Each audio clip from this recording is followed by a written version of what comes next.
பேசாத 5 நிமிஷம் பேசாத என்கிட்ட ஒரு 5 மினிட்ஸ். நானும் கோவமா இருக்கேன், நீயும் கோவமா இருக்க. வேணா கொஞ்சம் பேசாம நீங்க பேசாம இருங்க. அப்படி பேசாம இருந்தாலும் அமைதியா இருக்கலாம்ல. பேசாம தான் நான் இருக்க ட்ரை பண்றேன். நீ பேசாம 5 நிமிஷம் மட்டும் பேசாம நீ 5 நிமிஷம் பேசாம நான் இருந்ததே இல்லையா? இல்லம்மா நீ வரும்போது அப்படி வரல. அது வந்து எனக்கு வந்து எரிச்சா இருக்கு. மூச்சு விடாம செத்து போயிடணுமா? அப்ப மூச்சு விட்டாலே உங்களுக்கு பிரச்சனையா? நான் கேட்டேன் 5 நிமிஷம் மட்டும் பேசாம கொஞ்சம் ரிலாக்ஸ் பண்ணு. யாராவது ஒருத்தர் ரிலாக்ஸ் ஆனாதான் வீட்டுல சண்டை இல்லாம இருக்க முடியும். கொஞ்சம் நீங்க மட்டும் ரிலாக்ஸ் ஆயிட்டே இருக்கணும், மத்தவங்க வந்து கோவப்பட்டுட்டே இருக்கணும். 5 நிமிஷமா 5 நிமிஷம் மட்டும் அமைதியா கொஞ்ச நேரம் வீட்டுல பீஸ்ஃபுல்லா இருக்கும். கொஞ்ச நேரம் சொல்லிட்டு போயிடுறீங்க. 5 நிமிஷம் இங்க இருக்க வேண்டியதானே, எதுக்கு போறீங்க?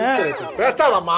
என்ன சொல்றேன்னா ஒரு 5 நிமிஷம் பேசாம அமைதியா இருந்தேன்னா கொஞ்சம் ரிலாக்ஸ் பண்ணிட்டு நான் வந்து ரைட்டு அப்படின்னு ஒரு இதா வருவேன் நான். அதுக்குள்ளே நீ பேசி என்ன பிரஷர் ஏத்திக்கிட்டே போற மாதிரி இருக்கு. உங்க மூஞ்சிய பார்க்காம இருந்தா நான் 5 நிமிஷம் பேசாம இருப்பேன். பாத்துக்கிட்டுலாம் என்னால பேசாம இருக்க முடியாது. வேணா இப்படி திரும்பி நில்லுங்க. 5 நிமிஷம் பேசாம திரும்பி நில்லுங்க. 5 நிமிஷம் ப்ளீஸ். ஹேர் கட் கூட பண்ணல ப்ளீஸ். ஒரு 5 நிமிஷம் மட்டும் பேசு. 5 நிமிஷம் பேசாம. இது ஒரு டி-ஷர்ட்னு எடுத்துருக்கீங்க கர்மம். இப்பவே சொன்னேன் அந்த கடையில நல்ல டி-ஷர்ட் 4 இருந்துச்சு. இத போய் எடுத்துட்டு எனக்கு பிடிச்சத எடுத்து.